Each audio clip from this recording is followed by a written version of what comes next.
I'm Eric Chemi, and this is Politely Pushy.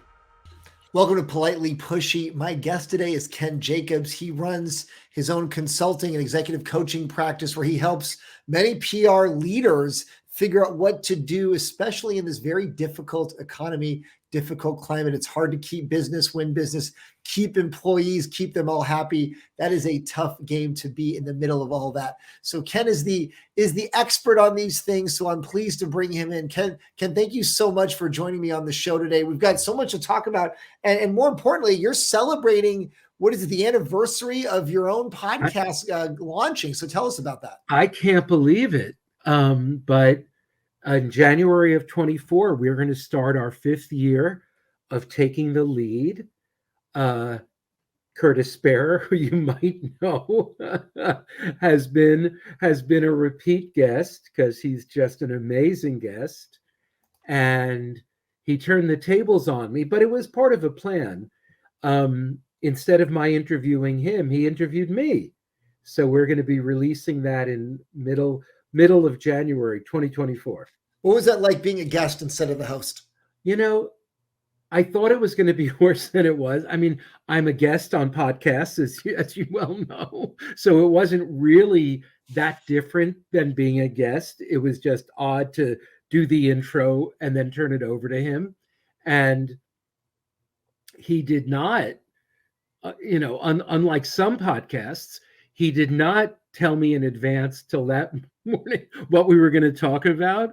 So we were a little bit on edge, but I think it worked out very, very well. We'll know when people take a look at it next year.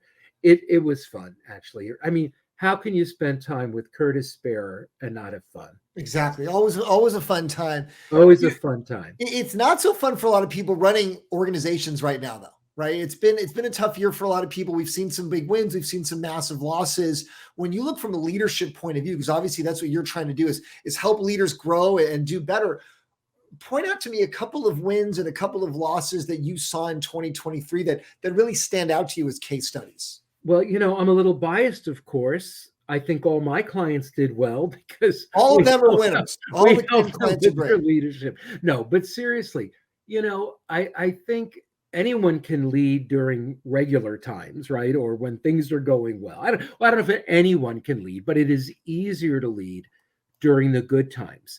I think 2023 will not go down in the history books as one that the leaders of PR agencies and ad agencies and marketing agencies will remember with great kindness. But that said, during uncertain times, that's when it tests your leadership skills. So when I think of leaders that I know personally or I see, if they led with courage, if they led with conviction, if they acknowledged mistakes and moved on,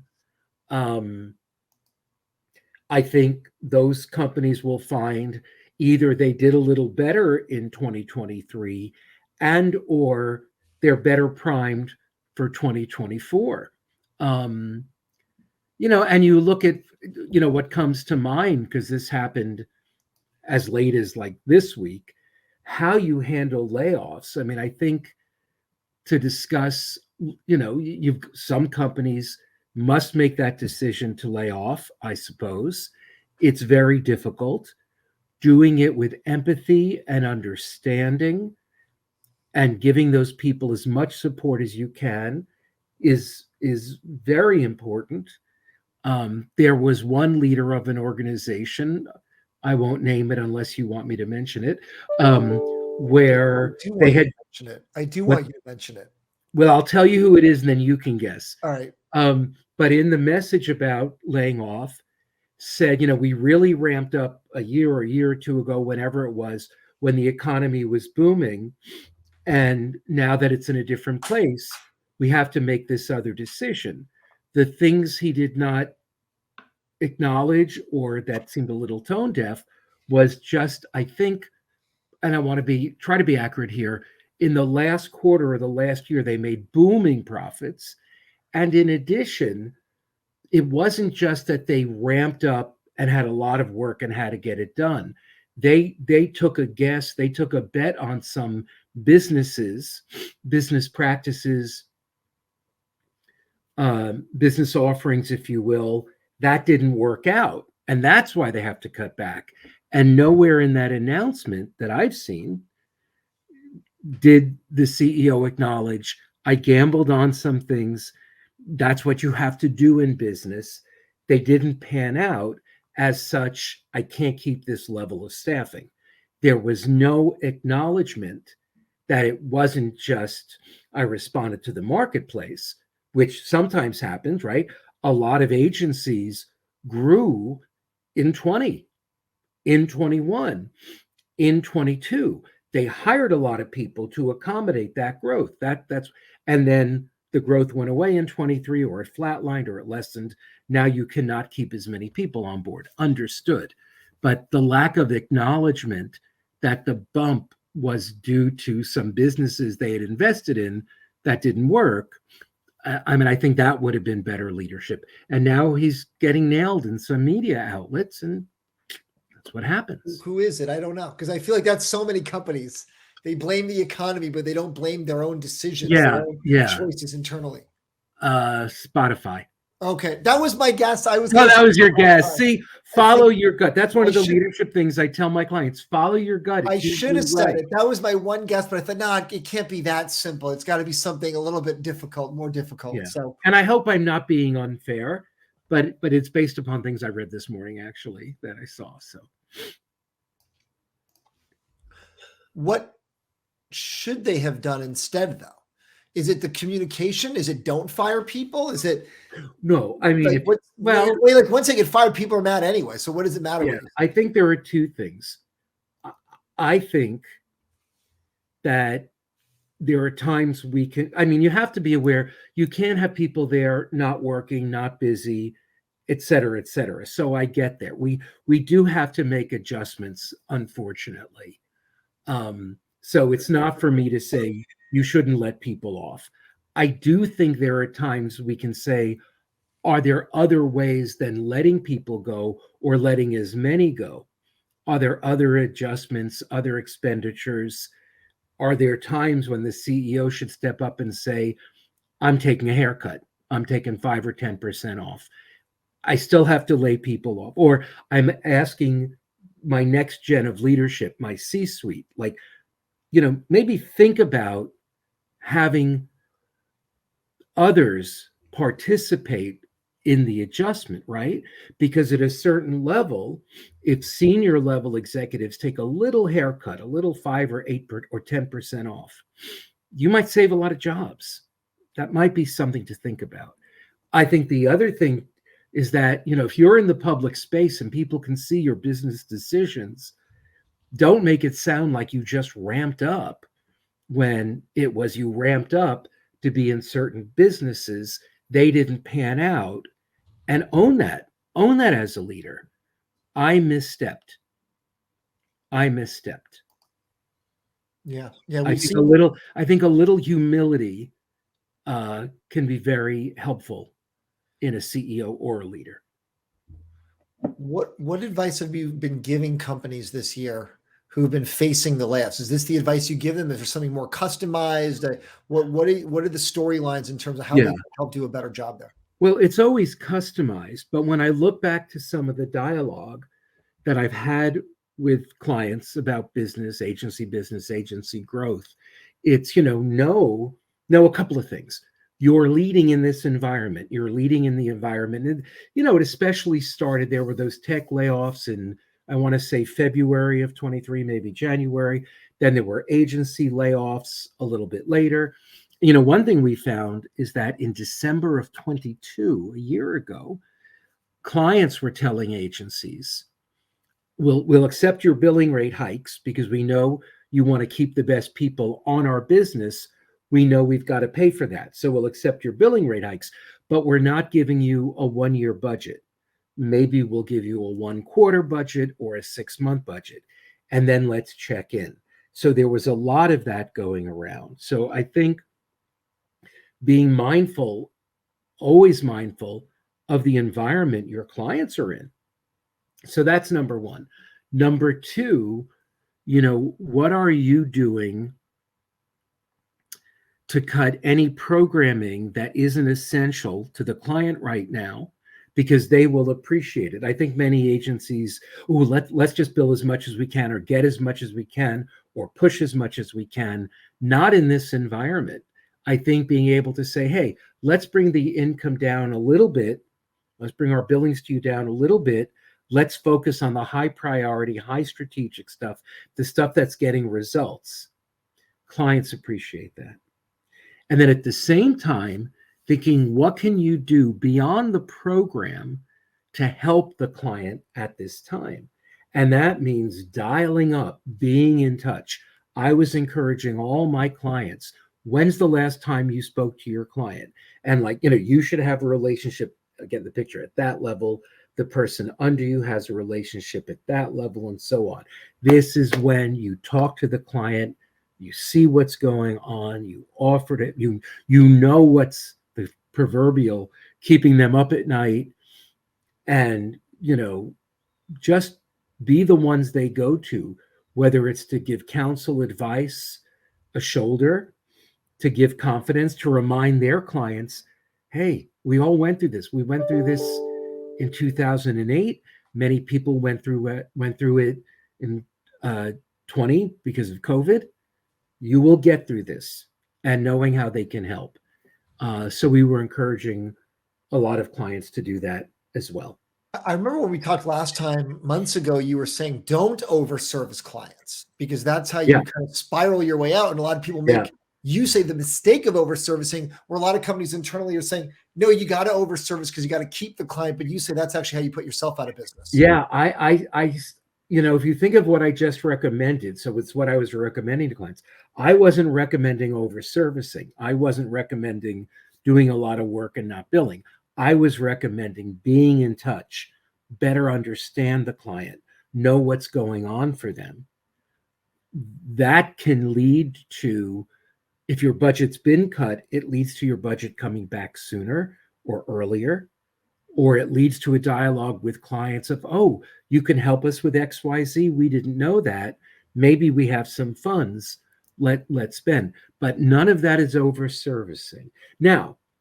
Right. A quick conversation to check in has a lot more value, you're saying, than actually doing a whole bunch of work, grunted out, but you're not actually checking in on what their situation is.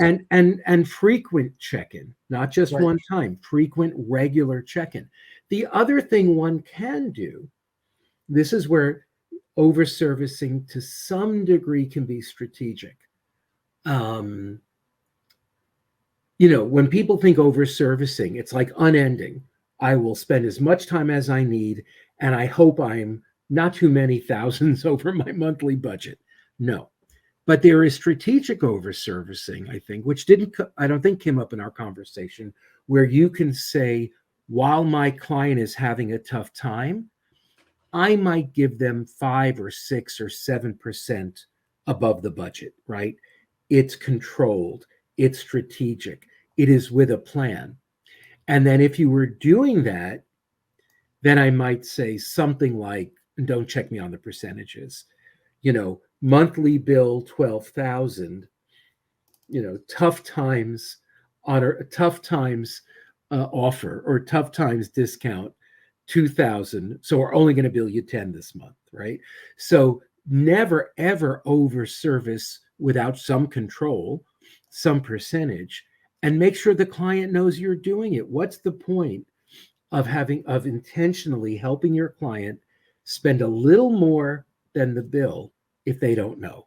So you've got to let them know, and that will be remembered when things turn around, I believe. That's a good point. You can't just do it. You got to let them know you're doing it, if you're doing it, and even just doing a little bit, 5%, 7%, a little bit over, but that goes a long way because they remember that you tried to help them out. You were in the boat with them, and that's what's important. But it's almost like, think of it as a PR firm would say to, you've got a client and they say, oh, we've been doing all this great work for our community, right? Let people know, environmentally or hiring or whatever. We haven't told anyone. The agency would say, well, that's crazy. Then the community doesn't know. It's the same thing. If you're doing something as a good partner, with your client, to not let them know is just, you might as well not do it. Right. Yeah, it's almost like it's worse to have wasted the time, effort, and money to do it if nobody knows, right? It's right, because then you are putting yourself in a more precarious situation. The other thing I was telling clients, that even though things feel tight, that doesn't mean stop your biz dev efforts, because there are always clients out there who need your help, who maybe aren't happy with their current agency, who are looking for a change. And so you've got to be on the radar of those ideal clients, right? They're spending less, but they're spending. right. They're Right. spending. So the other advice, I think about it, that I gave clients this year: keep up the biz dev efforts. Just be really smart and strategic about it. Was there a particular question that you felt you got more and more frequently this year, like your most frequently asked client question? Yeah. I'm afraid, do I share that with my people? I'm afraid, do I share that with my people? And I think they ask me that because they know I'm a big believer in transparency. Oh, wait, hold on. Oh, I thought for a second you were saying that you were afraid to share. me? What the question is, oh, you're telling me the actual most frequent question you Yeah. got was Oh, yeah. was the Yeah. executive saying that I am afraid. Yeah. Should Sorry. they share Yeah. that with their employees? Okay, so I now have you're afraid. nothing to be afraid of. What the Okay. heck? I thought you were afraid of telling me what the question was going to be. Oh, that's brilliant. Yeah. That's brilliant. See, because I adjusted in my chair and it set everything off. I thought you were afraid. Okay, No, but the actual I am question not is afraid they of are it. afraid. That's the question you were getting. I've lost my fear. Yeah. So they come to me and they say, I'm afraid, do I share it with my people or not? And they ask me that because if they've been a client, or if you've been in any training of mine or a webinar, I'm a big believer in transparent leadership. Companies and executives, leaders who are more transparent reap palpable benefits. And so they say, well, I'm afraid, but do I share that as part of transparency? I say, great question. I think you should be transparent about the state of the business, number one. Number two, though, you cannot, let's even discuss, should you be scared about it? That's a separate discussion. Don't share fear with your people. Followers, team members, peers, partners, clients are attracted to courageous, brave leaders like magnets. They're attracted. And if you're full of fear, it creates dissonance. Your teams, your clients, your peers will not want to follow you. So we've got to fight the fear. I'll quote, great guy, you may know him, Steve Cody, managing founder, managing principal, whatever his titles, emperor of Peppercom.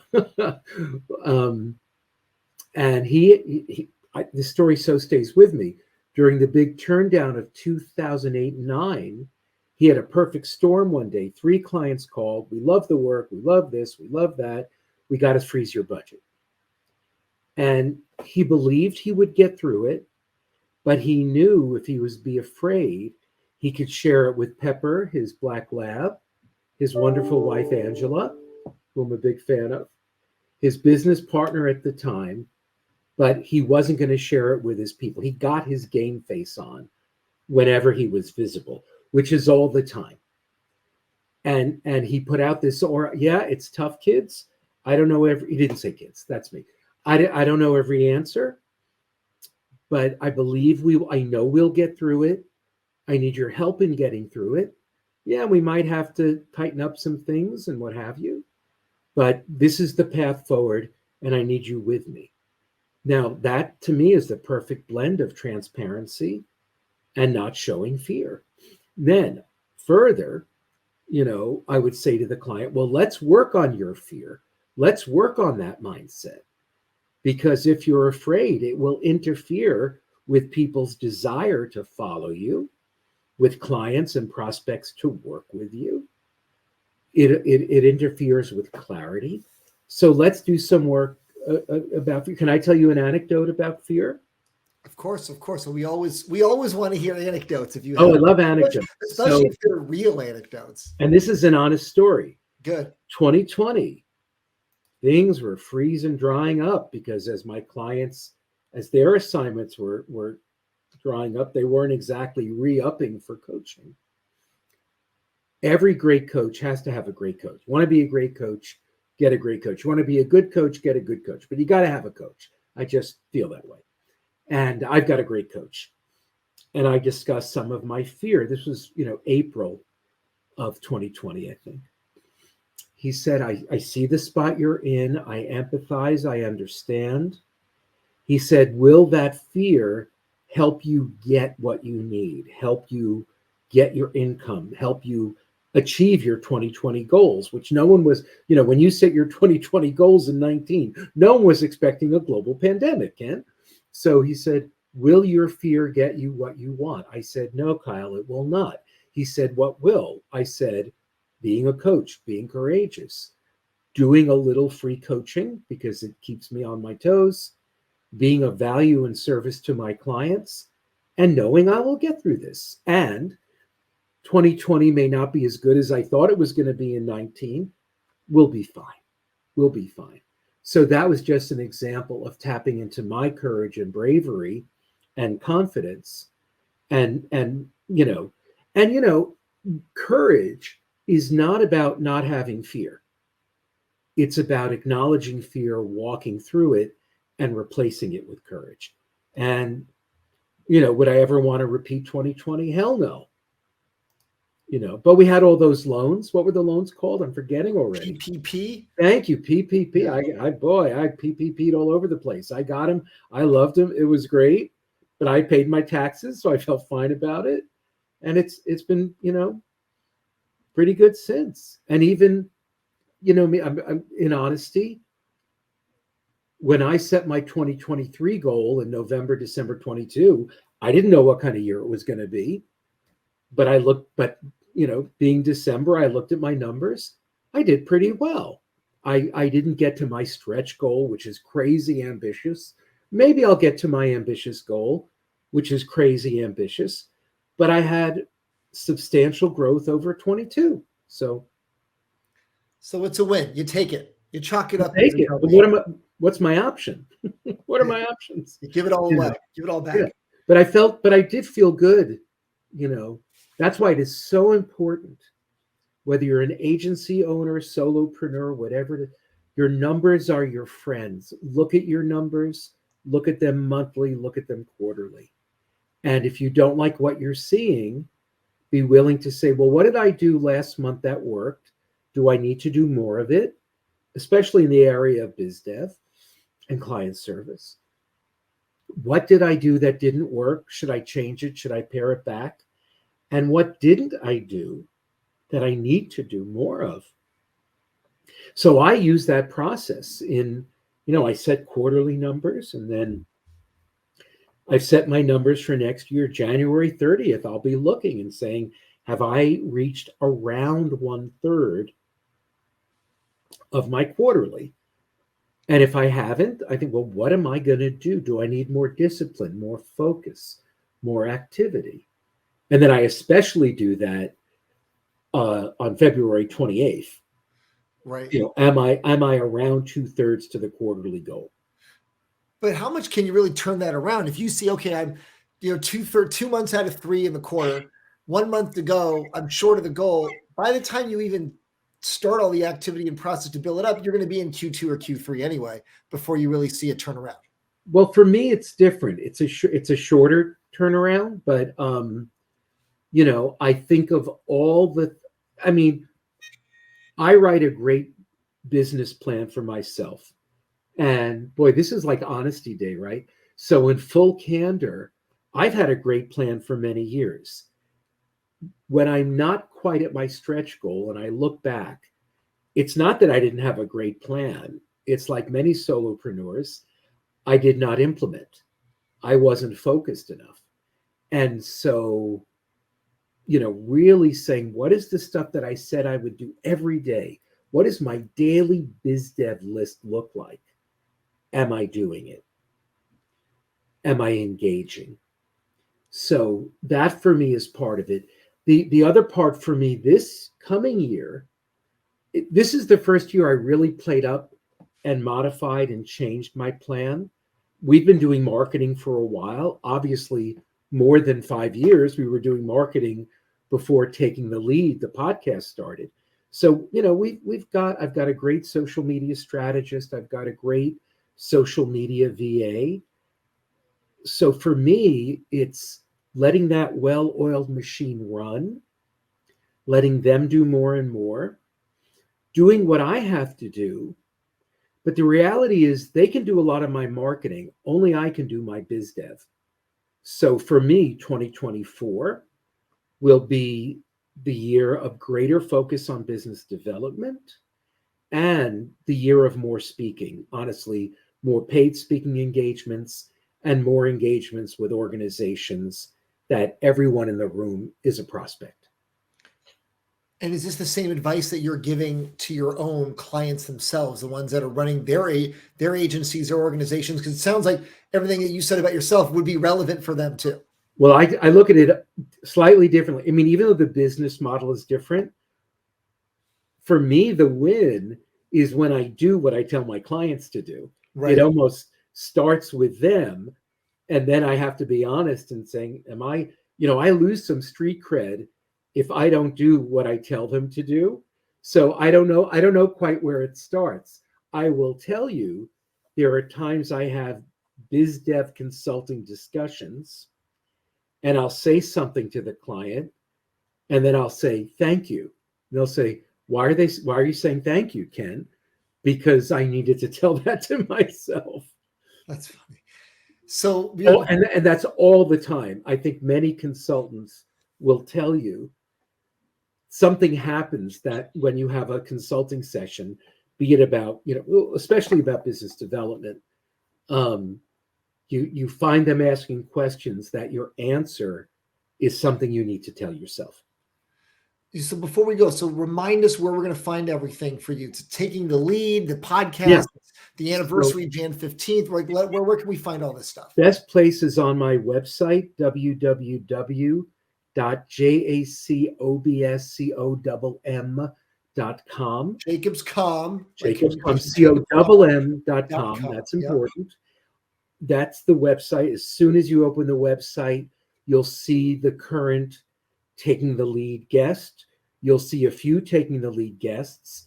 And then if you want more than that, or you tend to do YouTube, we have a Jacobs Consulting and Executive Coaching YouTube channel. So we've got it in 2 places. And if I hope it's okay to say, if anyone wants to explore how do you improve either your leadership or you've got someone on the team, they might have some leadership gaps, or maybe you've got someone on your team where it's not a gap, but they're a high potential employee, a high potential leader. Coaching isn't just for remedial. Coaching is to take you from good to great or great to consistently great as a leader. So that can be for you, it can be for your next in command, or if you've got someone who can really needs to roll into their leadership and quickly, coaching can be great for that. So I'm happy to offer complimentary 45-minute discussion, KEN@JACOBSCOMM.com. No obligation. I don't push. We discuss any leadership issues they're having and or what leadership coaching is about.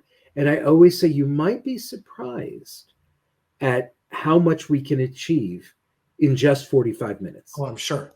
A real efficient 45 can be life-changing for people. So I hope so. Yeah. I hope so. That's the opportunity. Ken, thank you so much. It's been fantastic. I'm glad we got to connect here before year end and excited for the new season of the podcast and everything else that you're doing. The week of January 15th, 2024 with the amazing Curtis Sparer. Amazing. Ken, thank you so much for joining me on the show today. Thank you. As always, pleasure.